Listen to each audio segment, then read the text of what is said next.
Buenos días. Vamos a empezar la sesión de este miércoles. Chicos, por favor.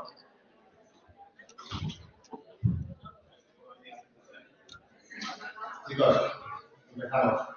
Este miércoles la sesión está a cargo del servicio de Torino y a través de dos, María Michia, que ya ha tocado, y vamos a hablar de un tema que no solamente afecta a Torino, así que adelante, María, cuando quieras. Bueno, buenos días. Como ya me ha presentado Rafa, soy María, soy residente de segundo año de otorrino aquí en el hospital. Y bueno, con la doctora Serrano hemos realizado esta sesión general que va sobre el síndrome de apnea obstructiva del sueño, ¿vale? Y en concreto sobre el papel del otorrino. Entonces, en primer lugar, quiero recordar cómo la apnea del sueño es una patología con una elevada prevalencia en la población general adulta, con una alta morbimortalidad, ¿vale? No obstante, también es una patología que afecta a la población pediátrica, pero sí que quiero destacar, antes de comenzar con la sesión, de que en este caso solamente nos vamos a centrar en la población adulta. Entonces, este es el índice que vamos a seguir. Primero haré una breve introducción sobre lo que es el síndrome de apnea obstructiva del sueño, cuáles son las últimas actualizaciones sobre su nomenclatura, su definición y fisiopatología, ¿vale? Cómo se puede diagnosticar y tratar. Y luego ya pasaremos a lo que es el abordaje multidisciplinario y en concreto nos centraremos en el papel del otorrino, ¿vale? Y finalmente comentaremos pues, cuáles son algunos de los nuevos avances que hay. Vale, entonces, en primer lugar, tener en cuenta los trastornos respiratorios del sueño, ¿vale? Que van a intervenir estructuras anatómicas que abarcan desde la cavidad nasal, la faringe, la laringe y la tráquea. ¿Cuáles son? Pues bueno, tenemos desde el síndrome de apnea del sueño central, el síndrome de apnea obstructiva del sueño, los trastornos de hipoventilación alveolar no obstructiva, la hipoxemia del sueño por trastornos neuromusculares y otros como el ronquido o la catatremia.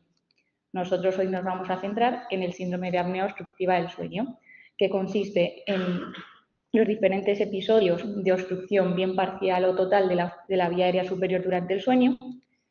Y para ello tenemos que entender, como digo, lo que es la vía aérea superior, ¿vale? Que va a abarcar pues, diferentes puntos, como pueden ser las fosas nasales, la nasofaringe, ¿vale? La orofaringe o la hipofaringe.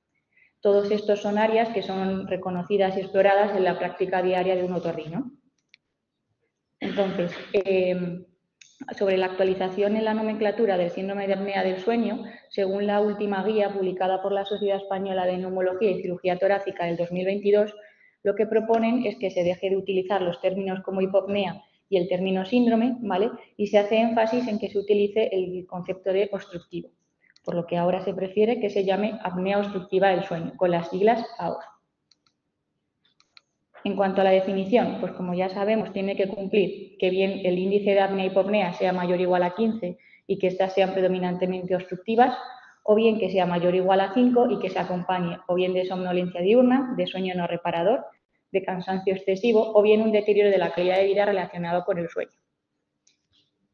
En cuanto a la fisiopatología, pues tenemos que entender que va a existir un desequilibrio entre las fuerzas que van a mantener la apertura de la vía aérea superior, ¿vale? Que va a venir determinado principalmente por la actividad muscular y los centros respiratorios, frente a aquellas que van a tender a su cierre, ¿vale?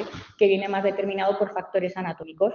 Este desequilibrio, al final, lo que va a dar lugar es una colapsabilidad de esta vía aérea superior con el evento respiratorio consecuente, que va a dar lugar con el paso del tiempo pues, a cambios tanto fisiológicos como biológicos que se van a traducir en lo que es la enfermedad, ¿vale? Y esto va a dar lugar a una serie de síntomas, ¿vale?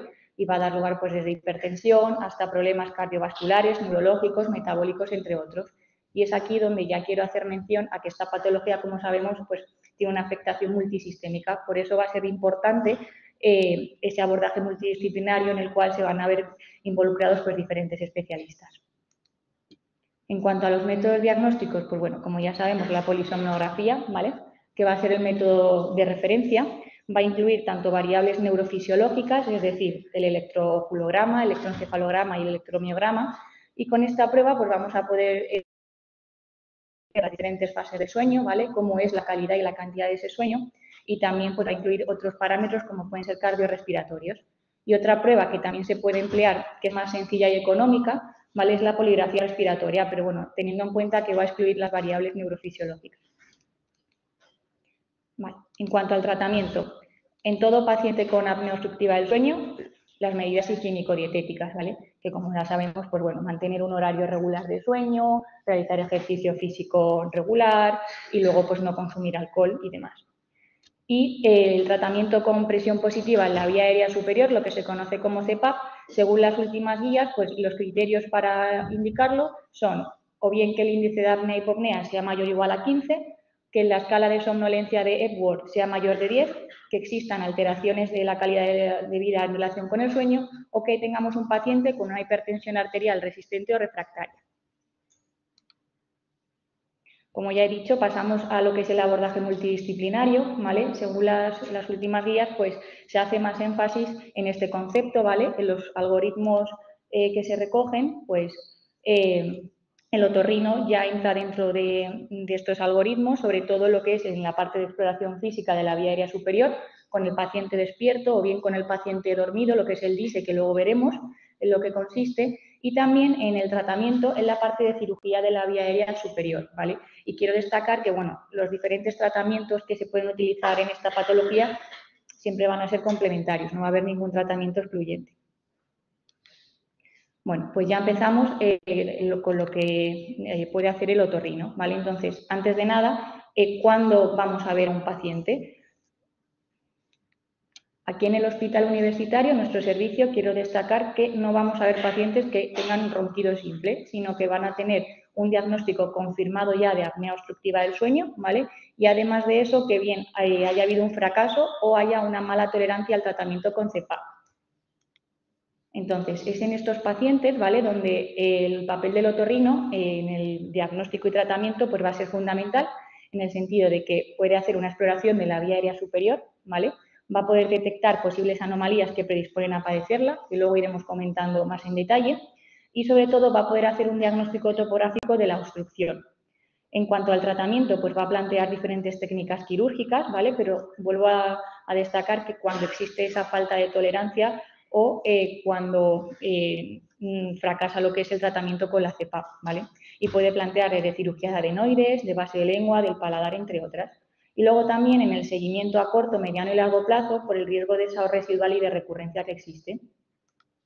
Entonces, comenzamos con la exploración, ¿vale? Primero de todo hay que hacer una exploración general y lo que nos fijamos lo primero es en el índice de masa corporal, ¿vale? Porque se ha visto que un aumento en el volumen corporal pues se ha relacionado con una mayor gravedad en lo que es la apnea obstructiva del sueño, ¿vale?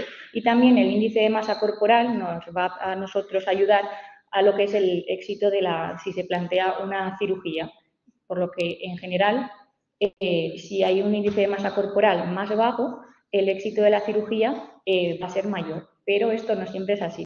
Y luego otros parámetros también que podemos tener en cuenta, el perímetro cervical, ¿vale? Que también se ha visto que se relaciona incluso mejor con el índice de apnea-hipopnea. La postura corporal, como se puede ver en la imagen, ¿vale? Que es una postura corporal que nosotros vemos en pacientes respiradores orales crónicos, que se caracteriza por presentar cifosis y hombros hacia adelante, con la cabeza hacia adelante, ¿vale? Que se puede medir con el ángulo craniocervical, ¿vale? A modo de curiosidad, también destacar que existe un síndrome, que es el síndrome de los párpados laxos, que son personas que tienen una mayor facilidad para evertir los párpados superiores y se ha visto, bueno, que hasta el 90%, incluso el 100% de estos pacientes, pues asocian apnea obstructiva del sueño. Más cosas a tener en cuenta en la exploración, ¿vale? Pues hay que valorar lo que es el macizo facial, las estructuras esqueléticas, ¿vale? Y en este caso nosotros nos centramos más en el perfil, en lo que es la retrognatia, ¿vale? Por otro lado, muy importante explorar las fosas nasales, puesto que va a ser la primera zona y va a ejercer la mayor resistencia al paso del aire. Entonces, pues tenemos que fijarnos cómo es esa pirámide nasal, si nos encontramos ante una pirámide nasal, una nariz hiperproyectada, si existe una disfunción valvular, ¿vale? Si nos encontramos dismorfias septales, que es lo que se muestra aquí en la imagen, o bien si tenemos lesiones obstructivas del tipo, pues, por ejemplo, los pólipos nasales. Más imágenes de exploraciones que podemos ver en pacientes con apnea obstructiva del sueño, pues podemos ver la presencia de una antiloglosia, ¿vale? Un paladar ojival, la presencia de hipertrofia adenoidea o bien la hipertrofia de las amígdalas palatinas. Algunas clasificaciones también que podemos utilizar en la práctica diaria, pues como ya conocemos, la clasificación de Mallampati, ¿vale? Que es un predictor de intubación difícil y pues se ha visto que está relacionado de forma directa con el índice de apnea-hipopnea. Y luego también la clasificación de Friedman, que va a ser una modificación de la clasificación de Mallampati, que como puede verse, pues se hace con la lengua dentro de la cavidad oral, ¿vale? A diferencia de la clasificación de Mallampati. Y nos va a permitir en este caso, pues valorar cómo es la disposición lingual respecto al paladar, el tamaño amigdalar y también seleccionar determinados candidatos a cirugía. A modo de curiosidad también, otra cosa que se puede explorar en estos pacientes va a ser la medición de la fuerza muscular lingual, ¿vale? Que se puede hacer con este sistema, que es el que se conoce como IOPI. Entonces, lo importante de esta prueba va a ser que nos va a poder establecer qué pacientes se van a beneficiar de una terapia miofuncional, es decir, aquellos pacientes que tienen una menor resistencia de la musculatura lingual frente a aquellos que es por una malposición lingual y en este caso pues se beneficiarían más de una rehabilitación logopédica. Mediante nasofibroscopia también podemos explorar lo que es ya la base de la lengua y el área hipofaringea, ¿vale? Y vamos a poder ver cómo puede existir una disminución de lo que es el espacio retrolingual o bien la colapsabilidad de la faringe. Entonces, ¿cómo podemos explorar con el fibroscopio estos pacientes? Pues una maniobra, ¿vale? Que es una maniobra muy sencilla que se puede realizar en la consulta, es la maniobra de Müller. Pedimos al paciente con la boca cerrada y realice con tapándose la nariz una inspiración forzada, ¿vale? Entonces, pues en este vídeo vamos a ver una maniobra de Müller que es negativa, ¿vale? Aquí al paciente se le pide que haga la inspiración y vamos a ver cómo no hay una colapsabilidad de las paredes faringeas. Ahí está. Mientras que a continuación pues se ve un Müller positivo, ¿vale? En el cual el paciente inspira, pues hay un colapso de todas las paredes faringeas. Otra prueba que podemos realizar los otorrinos es lo que se conoce como la somnoscopia, de las siglas en inglés DISE. Y aquí quiero destacar que esto es una técnica de exploración, ¿vale? No va a ser en ningún caso una técnica diagnóstica, porque aquí vuelvo a decir que hemos llegado cuando ya el paciente está diagnosticado de la apnea obstructiva del sueño. Entonces, lo que consiste es explorar la vía aérea superior durante un estado similar al sueño que se va a obtener mediante inducción farmacológica. ¿Qué vamos a necesitar? Pues esta prueba, como he dicho, se realiza en quirófano, ¿vale? Con el diagnóstico ya confirmado, ¿vale? Por el equipo de anestesia, otorrino, ¿vale? El paciente monitorizado, con el equipo de resucitación, el BIS entre 50 y 70, ¿vale? Y en los últimos años, para inducir ese estado similar al sueño, lo que se está empleando más es la bomba de perfusión continua, ¿vale? Y en concreto, como fármacos, pues lo más frecuentemente empleado es el propofol, ¿vale? Y luego, lo ideal es que el paciente esté en decúbito supino, ¿vale? Porque aquí es donde se ha visto que ocurre la mayor parte de eventos respiratorios, pero si se pudiera, pues también es interesante poder poner al paciente en decúbito lateral, ¿vale? Y también realizar maniobras de avance mandibular para ver si es un paciente que podría beneficiarse igualmente de férulas de avance mandibular. Este vídeo muestra una somnoscopia realizada aquí en el hospital universitario, donde puede verse pues, todo el equipo que necesitamos con el BIS, el paciente monitorizado, está en decúbito supino, con el nasofibroscopio, pues en un estado similar al del sueño que se induce al paciente, pues vamos viendo cómo va respondiendo. Y en este caso, pues hay un momento donde se empieza a escuchar que el paciente pues está roncando y realiza una serie de pausas de apnea y podemos ver más o menos aquí, como sí que existe un colapso de lo que son las paredes laterales faringeas.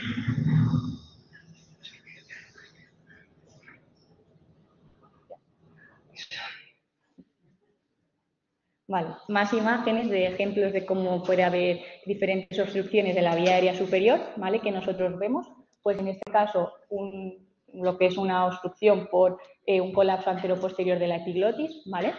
Un colapso de las paredes laterales faringeas por hipertrofia amigdalar, de las amígdalas palatinas. También por hipertrofia de la base de la lengua, ¿vale? O bien por una hipertrofia concéntrica de lo que es el velo del paladar. En cuanto a las técnicas quirúrgicas, pues antes de nada quiero destacar que la intervención quirúrgica, tras la no respuesta a la CPAP, pues ha visto que ha demostrado un aumento en la calidad de vida y una disminución de la mortalidad y morbilidad. Entonces, se puede plantear desde técnicas más sencillas, como puede ser una intervención a nivel de lo que son las fosas nasales, ¿vale? Y luego otras un poco más complejas a nivel de lo que es el paladar, la pared lateral de la faringe, ¿vale? La hipofaringe o bien de la epiglotis. Vale, pues procedimientos con anestesia local. Lo que más frecuentemente se realiza y lo que realizamos aquí en el servicio de otorrino va a ser la radiofrecuencia de cornetes inferiores, ¿vale? Como ya he dicho, es muy importante en pacientes con apnea obstructiva del sueño mejorar su respiración nasal, ¿vale? Y luego, otras técnicas que están descritas, ¿vale? Pues eso es la radiofrecuencia controlada del paladar, ¿vale? La escleroterapia del paladar, los implantes de paladar pila o bien la uvulopalatoplastia con láser CO2. Y bueno, la idea de estas técnicas es que estos pacientes suelen tener un paladar blando que va a ser muy flácido, altamente vibrátil, entonces pues generamos unos procesos de inflamación, ¿vale? Con cicatrización y endurecemos ese paladar. Y luego procedimientos que se pueden realizar con anestesia general, pues ya pasamos a hablar de la cirugía del paladar. Y dentro de la cirugía del paladar, pues la técnica Princeps es la faringoplastia, ¿vale? Para poder entender un poco en lo que consiste la faringoplastia, ¿vale? No quiero entrar mucho en lo que es la anatomía, pero sí que me gustaría, haciendo referencia a lo que es la película de Clint Eastwood, del bueno, el feo y el malo, pues explicar un poco en qué consiste. Entonces, partimos de la musculatura faríngea. La principal acción que va a tener es favorecer lo que es la deglución. Entonces, vamos a tener unos músculos que van a tender a abrir la faringe, ¿vale? Que sería la musculatura elevadora del velo, que serían los buenos, frente a otros que van a tender a cerrar la faringe, los malos, que en este caso son los músculos palatofaringeo, palatogloso y el constrictor, ¿vale? Que son sobre los que vamos a actuar en las diferentes técnicas de faringoplastia. Y luego habría otro, ¿vale? Que es el músculo de la úvula, que en estos pacientes pues, va a estar aumentado de volumen y lo que ocurre es que debería abrir, pero en lugar de abrir, pues no puede, y es el que está ahí un poco incordiando. Entonces, en cuanto a la evolución de las técnicas quirúrgicas, pasamos desde la uvulopalatoffaringoplastia, que fue la primera descrita, y luego pues otras como la faringoplastia lateral y más moderna la faringoplastia de expansión. Vale. La uvulopalatoffaringoplastia, ¿vale? Lo que consiste es básicamente en retirar la mucosa redundante tanto a nivel de lo que es el paladar blando, ¿vale? La úvula y el pilar posterior, ¿vale? Se quedaría así. Y el principal inconveniente que se vio que tenía era la formación de estenosis por una cicatrización inadecuada. Entonces, aquí en esta imagen, donde se ve un poco oscuro, pues se ve la formación brutal de estenosis. Entonces, actualmente esto está en desuso. La faringoplastia lateral, más moderna, aquí ya introducimos un concepto diferente, ya no es tanto intervenir sobre lo que es la mucosa redundante, sino ya incluir la musculatura faríngea, ¿vale? Esos músculos que he comentado. Y en esta imagen podemos ver cómo previa amigdalectomía, ¿vale? Para tener una buena exposición de lo que es la orofaringe, lo que consiste es básicamente en desinsertar el músculo palatofaríngeo, ¿vale? Del constrictor superior a nivel cráneo-caudal, ¿vale? Y se va a suturar a lo que es el músculo palatogloso. Entonces conseguimos esa apertura de la vía aérea superior. El principal efecto secundario que se ha visto que tiene, pues bueno, es una disfagia moderada severa, pero que en un plazo de más o menos 10 días pues suele resolverse por sí sola. Y luego más moderno, ¿vale? La faringoplastia de expansión, que en este caso es una modificación de la previa, que lo que se hace es igual, previa amigdalectomía, ¿vale? El músculo palatofaríngeo se desinserta del constrictor, ¿vale? Pero no en su porción craneal, ¿vale? Y en este caso, en lugar de suturarlo al músculo palatogloso, se va a suturar al grafo pterigoideo. Entonces, bueno, la idea al final es la misma, conseguir una apertura de la faringe. Estos son unas imágenes de una cirugía realizada aquí en el hospital, que es una faringoplastia de expansión, donde puede verse cómo se sutura el músculo, no se desinserta de la porción, el palatofaríngeo de la porción craneal y se sutura al grafo pterigoideo, ¿vale? Y bueno, también a modo de curiosidad, otras técnicas quirúrgicas que pueden emplearse, la amigdalectomía lingual endoscópica mediante collator, ¿vale? La reducción de la base de la lengua mediante radiofrecuencia. También se puede directamente corregir lo que es la anatomía ósea mediante la suspensión hioidea, ¿vale? Se puede estabilizar la lengua mediante una serie de suturas específicas, ¿vale? Que es la técnica que se conoce como reposo. Se puede realizar también osteotomía mandibular y avance del cinegloso para modificar esas desproporciones maxilomandibulares que podemos encontrarnos en nuestros pacientes, o bien glosectomía submucosa. Y luego, finalmente, comentar los últimos avances que hay en cuanto al tratamiento del AUS. Pues bueno, el implante, la estimulación del nervio hipogloso, ¿vale? Que consiste en un dispositivo implantable, se coloca en el paciente y lo que hace es que durante el sueño se activa y va a favorecer la actividad de los músculos productores de la lengua, que va a hacer que la lengua se desplace hacia adelante y conseguimos una apertura de esa vía aérea superior. Y todas estas técnicas que he ido comentando, pues también se pueden realizar mediante cirugía robótica. Entonces, para finalizar, como conclusiones, volver a destacar que al ser una patología en la apnea obstructiva del sueño con esta alta prevalencia, al final está en una evolución continua, ¿vale? Cada vez aparecen nuevos criterios para definirlo, factores que condicionan su gravedad y finalmente, pues eso, haya habido un cambio en cuanto a la terminología, ¿vale? Recordad que ahora se prefiere que se utilice el término apnea obstructiva del sueño, ¿vale? Con las siglas AOS. Y debido a la repercusión, como ya hemos dicho, multisistémica que tiene, pues se hace énfasis también en el abordaje multidisciplinario que tiene que tener, ¿vale? Donde se van a ver involucrados diferentes especialistas y en concreto el papel del otorrino, ¿vale? Como he ido comentando en la sesión.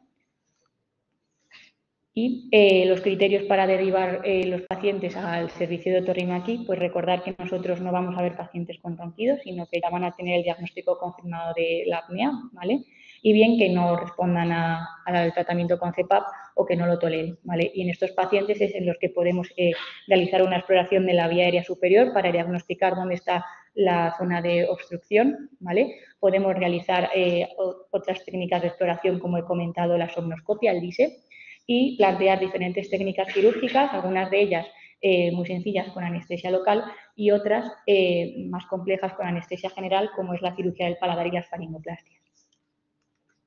Y nada, esta es la bibliografía que hemos empleado para realizar la sesión, ¿vale? Y nada, dar las gracias por vuestra atención. Dejamos aquí nuestros correos por cualquier duda que tengáis.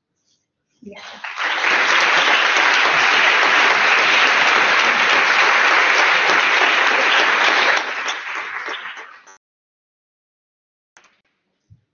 ¿Alguna pregunta? ¿Vale? Bueno, señora María, muy interesante. Lo que es trabajar me parece magia. Y estaba preguntando a porque esto es una cosa que el ciclo, no sé decirlo, que se quita la pilotis. De forma. Parte de la pilotis. Eso puede provocar riesgo de aspiraciones o aspiraciones. Al final, todo lo que sea modificar la anatomía de la vía aérea superior siempre tiene el riesgo de que favorezca que el paciente pueda tener aspiraciones. Pero bueno, al igual también que he comentado cuando he dicho las faringoplastias, que he dicho que un efecto secundario son las disfagias, suelen ser cosas que al final el paciente pues termina un poco adaptándose y que suele resolver, ¿vale? Que no suele ser algo irreversible que el paciente ya vaya a estar aspirando. Entonces compensa también.